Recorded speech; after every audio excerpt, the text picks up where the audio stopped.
ಕೇಂದ್ರ ಸರ್ಕಾರದ ಜನಪರ ಯೋಜನೆಗಳ ಬಗ್ಗೆ ಅರಿವು ಮೂಡಿಸುವ ವಿಕಸಿತ ಭಾರತ ಸಂಕಲ್ಪ ಯಾತ್ರೆ ನಿನ್ನೆ ವಿಜಯನಗರ ಜಿಲ್ಲೆಯ ಹೊಸಪೇಟೆಯ ಜೆಪಿ ನಗರದಲ್ಲಿ ನಡೆಯಿತು.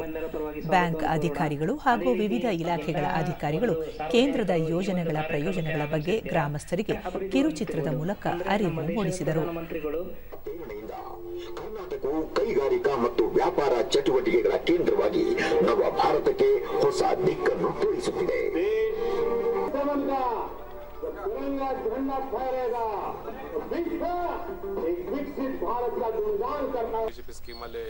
ದೂರದರ್ಶನದೊಂದಿಗೆ ಫಲಾನುಭವಿ ಭೋಜರಾಜ್ ಪಿಎಂ ಉದ್ಯೋಗ ಖಾತ್ರಿ ಯೋಜನೆಯು ಸ್ವಂತ ಉದ್ಯೋಗ ಆರಂಭಿಸಲು ಸಹಕಾರಿಯಾಯಿತು ಎಂದು ಮೆಚ್ಚುಗೆ ವ್ಯಕ್ತಪಡಿಸಿದರು.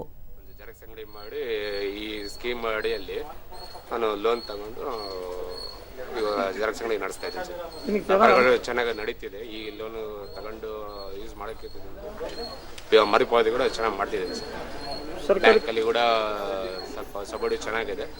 ಬಟ್ ಸರ್ಕಾರದ ಸಬ್ಸಿಡಿ ಕೂಡ ಆಲ್ರೆಡಿ ಬಂದಿದೆ ಸರ್. ಮತ್ತೋರ್ವ ಫಲಾನುಭವಿ ಎ ಸರೋಜಾ ಮುದ್ರಾ ಯೋಜನೆಯಲ್ಲಿ 5 ಲಕ್ಷ ರೂಪಾಯಿ ಸಾಲ ಪಡೆದುಕೊಂಡಿದ್ದು, ಇದರಲ್ಲಿ ಬಡ್ಡಿ ಕಡಿಮೆ ಇರುವ ಕಾರಣ ತುಂಬಾ ಅನುಕೂಲವಾಗಿದೆ ಎಂದು ಹೇಳಿದರು. ಆದರೂ ಇದು 1 ರೂಪಾಯಿ ಬಡ್ಡಿ ಅಲ್ಲ, ಅದಕ್ಕೋಸ್ಕರ ನನಗೆ ಬಹಳ ಅನುಕೂಲ ಆಗಿದೆ. ಮುದ್ರಾ ಯೋಜನೆ ಬ್ಯಾಂಕ್ನಲ್ಲಿ ನಾನು ತಗೊಂಡಿದ್ದೇನೆ. 5 ಲಕ್ಷ ಸಾಲ ತಗೊಂಡಿದ್ದೀನಿ. ಭಾಳ ಅನುಕೂಲವಾಗಿ ಇದೆ. ಆದ್ರೂ ನನಗೆ ಮೋದಿ ಸರ್ಕಾರದಿಂದ ನಮಗೆ ಧನ್ಯವಾದಗಳು. ಫಲಾನುಭವಿ ಕೆ ರಾಜಶೇಖರ್ ಮುದ್ರಾ ಯೋಜನೆಯಡಿ ಸಾಲ ಪಡೆದು ಪಾನ್ ಶಾಪ್ ತೆರೆದಿದ್ದು, ಇದರಿಂದ ಸ್ವ ಉದ್ಯೋಗಕ್ಕೆ ಸಹಕಾರಿಯಾಯಿತು. ಹಾಗಾಗಿ ಕೇಂದ್ರ ಸರ್ಕಾರಕ್ಕೆ ಅಭಿನಂದನೆ ತಿಳಿಸುತ್ತೇನೆ ಎಂದರು. ಅದರಿಂದ ನಾವು ಚೆನ್ನಾಗಿ ನಡೀತಾ ಇದೆ ವ್ಯಾಪಾರ. ಆಮೇಲೆ ಹೊರಗಡೆ ಬಡ್ಡಿ ಕೂಡ ಜಾಸ್ತಿ ಆಗುತ್ತೆ, ಬ್ಯಾಂಕಲ್ಲಿ ಕಮ್ಮಿ ಆಗೋದ್ರಿಂದ ನಮ್ಗೆ ಭಾಳ ಅನುಕೂಲ ಆಗಿದೆ. ಮುದ್ರಾ ಯೋಜನೆ ಅಡಿಯಿಂದ ನಾವು 2,50,000 ಲೋನ್ ತೊಗೊಂಡಿದ್ದೀವಿ. ಕೇಂದ್ರ ಸರ್ಕಾರಕ್ಕೂ ಮತ್ತು ಮೋದಿಜಿಯವರಿಗೂ ಮುದ್ರಾ ಯೋಜನೆ ಮಾಡಿದ್ದಕ್ಕೆ ನಮಗೆ ಧನ್ಯವಾದಗಳು ಅಂತ ಹೇಳ್ತೀವಿ ನಾವು. ಎಲ್ಡಿಎಂ ಬ್ಯಾಂಕ್ ವ್ಯವಸ್ಥಾಪಕ ಬಾಲಕೃಷ್ಣ ಭಟ್ ಬಡವರ ಏಳಿಗೆಗಾಗಿ ಕೇಂದ್ರ ಸರ್ಕಾರ ಹಲವು ಜನಪರ ಯೋಜನೆಗಳನ್ನು ಜಾರಿಗೆ ತಂದಿದ್ದು, ಫಲಾನುಭವಿಗಳು ಎಲ್ಲವನ್ನೂ ಸದುಪಯೋಗಪಡಿಸಿಕೊಳ್ಳಬೇಕು. ಸ್ವಸಹಾಯ ಸಂಘಗಳು ಹಾಗೂ ಮಹಿಳೆಯರ ಸಬಲತೆಗೆ ಹೊಸ ಯೋಜನೆಗಳು ಸಹಕಾರಿಯಾಗಿವೆ ಎಂದು ತಿಳಿಸಿದರು. ಫ್ಯಾಮಿಲಿ ತುಂಬಾ ಹೆಲ್ಪ್ ಆಗಿದೆ. ನಮ್ಮ ಎಪಿಎಲ್ಗೆಲ್ಲ ಈ ಮಧ್ಯಮ ವರ್ಗದವರಿಗೆ ಯಾವುದೋ ಬೆನಿಫಿಟ್ ಜಾಸ್ತಿ ಬರ್ತಾ ಇಲ್ಲ, ಬಟ್ ಬಡವರಿಗೆ ತುಂಬಾ ಬೆನಿಫಿಟ್ಸ್ ಕೊಟ್ಟಿದ್ದಾರೆ. ಉಜ್ವಲ ಸ್ಕೀಮ್ಸ್, ಸ್ವಚ್ಛತಾ ಭಾರತ ಅಭಿಯಾನ ಅಂತೇಳಿ ನಾವು ಶೌಚಾಲಯ ಕಟ್ಸ್ಕೊಟ್ಟಿದ್ವಿ. ಮನೆಯಲ್ಲಿ ನೀರಿನ ಪ್ರಾಬ್ಲಮ್ ಆಗದಿಂದ ನೀರು ಕಳಿಸಿದ್ವಿ. ವಿಕಸಿತ ಭಾರತ. ಚಿತ್ರದುರ್ಗ ಜಿಲ್ಲೆಯ ಹೊಳಲ್ಕೆರೆ ತಾಲೂಕಿನ ಮಲ್ಲಾಡಿಹಳ್ಳಿ ಗ್ರಾಮ ಪಂಚಾಯಿತಿ ವ್ಯಾಪ್ತಿಯಲ್ಲಿ ನಿನ್ನೆ ವಿಕಸಿತ ಭಾರತ ಸಂಕಲ್ಪ ಯಾತ್ರೆ ಜರುಗಿತು. ಬ್ಯಾಂಕ್ ಅಧಿಕಾರಿಗಳು, ಗ್ರಾಮ ಪಂಚಾಯಿತಿ ಅಧ್ಯಕ್ಷರು ಹಾಗೂ ಗ್ರಾಮಸ್ಥರು ಕಾರ್ಯಕ್ರಮದಲ್ಲಿ ಉಪಸ್ಥಿತರಿದ್ದರು. ಡ್ರೋನ್ ಮೂಲಕ ಔಷಧ ಸಿಂಪಡಣೆ ಪ್ರಾತ್ಯಕ್ಷಿಕೆ ಮೂಲಕ ರೈತರಿಗೆ ಮಾಹಿತಿ ನೀಡಲಾಯಿತು. ಅಧಿಕಾರಿಗಳು ಪ್ರತಿಜ್ಞಾವಿಧಿ ಬೋಧಿಸಿದರು.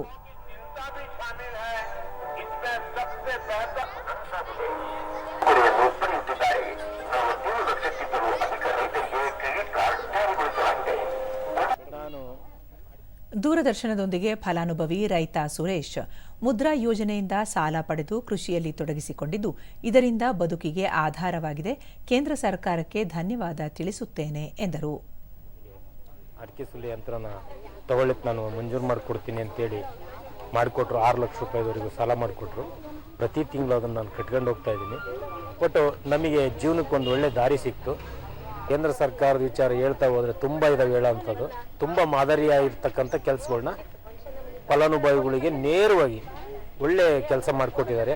ಉಜ್ವಲ ಯೋಜನೆ ಫಲಾನುಭವಿ ಲತಾ ಉಜ್ವಲ ಯೋಜನೆಯಡಿ ಅನಿಲ ಸಿಲಿಂಡರ್ ಪಡೆದುಕೊಂಡ ಪರಿಣಾಮ ಹಿಂದೆ ಇದ್ದ ಕಟ್ಟಿಗೆ ಒಲೆಯಲ್ಲಿ ಅಡುಗೆ ಮಾಡುವ ಬವಣೆ ತಪ್ಪಿದಂತಾಗಿದೆ ಎಂದು ತಿಳಿಸಿದರು. ಎಲ್ಲ ಮಾಡಕ್ ಆಗ್ತಾ ಇರಲಿಲ್ಲ. ಮತ್ತೆ ನಮ್ಮ ಯಜಮಾನರುಗಳು ಕೆಲಸಕ್ಕೆ ಹೋದ್ರೆ ಅವ್ರಿಗೂ ಸಹ ನಾವು ಟೈಮಿಗೆ ಸರಿಯಾಗಿ ಊಟ ತಿಂಡಿ ಕೊಡಕ್ ಆಗ್ತಾ ಇರಲಿಲ್ಲ. ಉಜ್ವಲ ಯೋಜನೆಯಿಂದ ಗ್ಯಾಸ್ ತಗೊಂಡ್ಮೇಲೆ ನಮಗೆ ತುಂಬಾ ಅನುಕೂಲವಾಗಿದೆ. ನರೇಂದ್ರ ಮೋದಿ ಅವರು ಈ ತರ ಎಲ್ಲ ಸ್ಕೀಮ್ಗಳನ್ನು ಬಿಟ್ಟು ಎಲ್ಲ ಹಳ್ಳಿ ಜನಗಳಿಗೆ ತುಂಬಾ ಅನುಕೂಲ ಮಾಡಿಕೊಟ್ಟಿದ್ದಾರೆ. ಮತ್ತೋರ್ವ ಫಲಾನುಭವಿ ಮಧುಸೂದನ್ ಕಿಸಾನ್ ಯೋಜನೆಯಡಿ ಸಾಲ ಪಡೆದು ತೋಟ ಮಾಡಲಾಗಿದ್ದು, ಇದರಿಂದ ತುಂಬಾ ಸಹಕಾರಿಯಾಯಿತು ಎಂದರು. 20,000 ರೂಪಾಯಿ ಲೋನ್ ಕೊಟ್ಟಿದ್ದಾರೆ. ಇದರಿಂದ ನಮಗೆ ಅಡಿಕೆ ತೋಟ ಮಾಡಲಿಕ್ಕೆ ಲೋನ್ ಬೇಕು ಅಂತೇಳಿ ನಾವು ಅಪ್ಲೈ ಮಾಡಿದ್ವಿ. ಆ ಸಂದರ್ಭದಲ್ಲಿ ಮ್ಯಾನೇಜರ್ ಅದಕ್ಕೆ ಬೇಕಾದಂತ ಕಾಗದ ಪತ್ರಗಳನ್ನು ಕೇಳಿದ್ರು. ಅವನ್ನೆಲ್ಲ ರೆಡಿ ಮಾಡಿಕೊಟ್ಬಿಟ್ಟು ಲಾಯರ್ ಕಡೆಯಿಂದ ಮಾರ್ಟಿಗೇಜ್ ಮಾಡಿಸಿದ್ರಂತ ನಮಗೆ ಆದಷ್ಟು ಬೇಗ ಲೋನ್ನ ನಮ್ಮ ಅಕೌಂಟಿಗೆ ಟ್ರಾನ್ಸ್ಫರ್ ಮಾಡಿದ್ರು. ಇದರಿಂದ ನಾವು ಸ್ವಂತಕ್ಕೆ ಮುಂಚೆ ಮೆಕ್ಕೆಜೋಳ ಬೆಳಿತಿದ್ವಿ ನಾವು. ಫಲಾನುಭವಿ ಪಾರ್ವತಮ್ಮ ನನ್ನ ಪತಿ ಕೆನರಾ ಬ್ಯಾಂಕಲ್ಲಿ ವಿಮೆ ಮಾಡಿಸಿದ್ದರು. ಅವರು ವಿದ್ಯುತ್ ಅವಘಡದಲ್ಲಿ ಇತ್ತೀಚೆಗೆ ಮೃತಪಟ್ಟರು. ಹಾಗಾಗಿ 2 ಲಕ್ಷ ಹಣ ಖಾತೆಗೆ ಬಂದಿದ್ದು ಇದರಿಂದ ಜೀವನ ನಿರ್ವಹಣೆಗೆ ಅನುಕೂಲವಾಗಿದೆ ಎಂದು ಹೇಳಿದರು. ತೀರ್ಕೊಂಡಿದ್ರು, ಹಾಗಾಗಿ ನನಗೆ 2 ಲಕ್ಷ ಪರಿಹಾರ ಬಂದಿದೆ. ಮತ್ತೆ ATM ಪ್ಲಾಂಟಿನಮ್ ಅಂತ ಇದೆ, ಯೋಜನೆ ಇರೋದ್ರಿಂದ ನಮಗೆ ಒಳ್ಳೆ ಅನುಕೂಲ ಆಗಿದೆ. ಈ ರೀತಿಯ ಮಧ್ಯಂತರದಿಂದ ವಿದ್ಯುತ್ ಅವಘಡ ಆಗಿರೋದ್ರಿಂದ ಈ ರೀತಿ ಸ್ಕೀಮ್ ಇರೋದ್ರಿಂದ ನಮಗೆ ತುಂಬಾ ಅನುಕೂಲ ಆಗಿದೆ. ಇನ್ನೋರ್ವ ಫಲಾನುಭವಿ ಸುಮಾ, ಸ್ತ್ರೀ ಶಕ್ತಿ ಸಂಘದ ಮೂಲಕ ನಮ್ಮ ಸದಸ್ಯರಿಗೆ ಕೇಂದ್ರ ವಿವಿಧ ಯೋಜನೆಗಳಡಿ ಸಾಲ ಕೊಡಿಸಿದ್ದು ಇದರಿಂದ ಅವರ ಬದುಕಿಗೆ ಆಸರೆಯಾಗಿದೆ ಎಂದು ತಿಳಿಸಿದರು. ಬಳೆ ವ್ಯಾಪಾರ ಮತ್ತು ಹಪ್ಪಳ ತಯಾರಿಕೆಗೆ ಅವರು ಸ್ವಂತ ಕಾಲ ಮೇಲೆ ನಿಂತು ಆ ಕೆಲಸಗಳನ್ನು ಮಾಡ್ಲಿಕ್ಕೆ ಆ ಹಣವನ್ನು ಉಪಯೋಗಿಸಿ ಅದರಿಂದ ಅವರು ಅಭಿವೃದ್ಧಿ ಹೊಂದಿದ್ದಾರೆ. ಇನ್ನು ನಮ್ಮ ಕೇಂದ್ರ ಸರ್ಕಾರ ಸಹ ಒಳ್ಳೆಯ ಸಹಾಯಗಳನ್ನ ಮಾಡ್ತಾ ಇದೆ ಎಲ್ಲ ಸಂಘದ ಸದಸ್ಯರಿಗೂ ಸಹ. ಹೀಗೆ ಮುಂದೆ ಸಹ ಹೀಗೆ ಮಾಡ್ಕೊಂಡು ಹೋಗ್ಲಿ ಅಂತೇಳಿ ನಾವು ಕೇಂದ್ರ ಸರ್ಕಾರಕ್ಕೆ ಮನವಿಯನ್ನು ಮಾಡ್ತಾ ಇದ್ದೀವಿ.